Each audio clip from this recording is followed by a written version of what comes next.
Last Sankranti అప్పుడు వాల్తేర్ వీర్యతో చిరంజీవి గారు versus Balayya గారు అలా చేశారు. ఇప్పుడేమో బాలయ్య గారు వర్సెస్ రామ్ చరణ్తో చేస్తున్నారు. ఎట్లా ఉంది ఇది? ఏంటి ఇద్దరు? చెక్. నిన్న నైట్ ఈ క్వశ్చన్ తప్పకుండా అడుగుతాడు నాకు చెప్పాడు బాబు. రాత్రి 4:30కే వెళ్ళాం ఇక్కడి నుంచి. బట్ ఈ క్వశ్చన్ మీరు నువ్వు చాలా ఫార్వర్డ్గా ఉన్నావు నాన్న.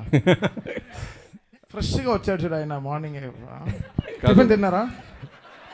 Idli. Yeah, last time Chiranjeevi గారితో వాల్తేరు గారి పండగ కూర్చాం. ఇప్పుడు బాలబాబు గారితో వస్తున్నాం. నేను ఏ సినిమా చేసినా న్యాయంగా ధర్మంగా ఆ సినిమా తప్ప మనకి ఏమీ కనపడదు. పోటీలో మనం పెట్టాల్సిన ఎఫర్ట్స్ అన్నీ పెడతాం.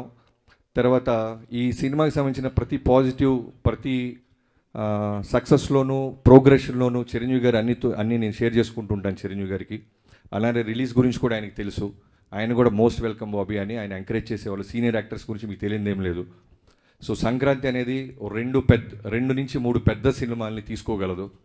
సో అన్ని సినిమాలు బాగుండాలి, అన్ని సినిమాల్లో విజయం సాధించాలని కోరుకుంటాం. బాలయ్య గారి ఫ్యాన్స్కి వాళ్ళకి కావాల్సిన ఒక మాస్ ఎలిమెంట్స్ ఇప్పుడు టీజర్లో మీకు చూపించారు కదా, ఇంకా ఏం ఎక్స్పెక్ట్ చేయొచ్చు దాంట్లో నుంచి?